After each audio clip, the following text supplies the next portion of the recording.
পশ্চিমা বিশ্ব বলে যে ইসলাম তরবারির জোরে ছড়িয়েছে। ডি লেসি ওলেরি তার বই ইসলাম অ্যাট দ্য ক্রস রোডসের ৮ নম্বর পৃষ্ঠায় এর উত্তর দিয়েছেন।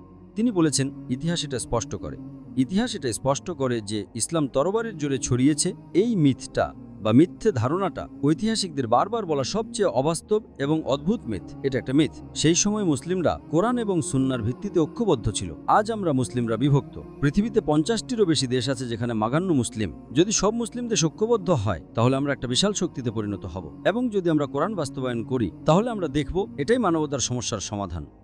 দুর্ভাগ্যজনকভাবে নবীজি বলেছেন যে কিয়ামতের কাছাকাছি সময়ে আমরা দেখব মুসলিমরা বিশাল সংখ্যায় থাকবে। আজ আমরা দেখি পৃথিবীর জনসংখ্যার ২৫%-রও বেশি মুসলিম। সংখ্যা বাড়ছে, কিন্তু আমরা দিন থেকে দূরে, অনেক দূরে।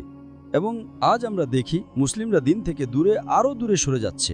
আপনি বিশ্বের সব জায়গায় দেখতে পাবেন যে সব দেশের দিকে আমরা তাকিয়েছিলাম যে তারা কোরআন এবং সুন্নাহ মেনে চলছে, আজ তারা কোরআন এবং সুন্নাহ থেকে দূরে সরে যাচ্ছে। এবং তারা কোরআন এবং সুন্নাহ থেকে যত দূরে সরে যাবে, তত দমিত হবে সেই দেশে, তত অবিচার হবে।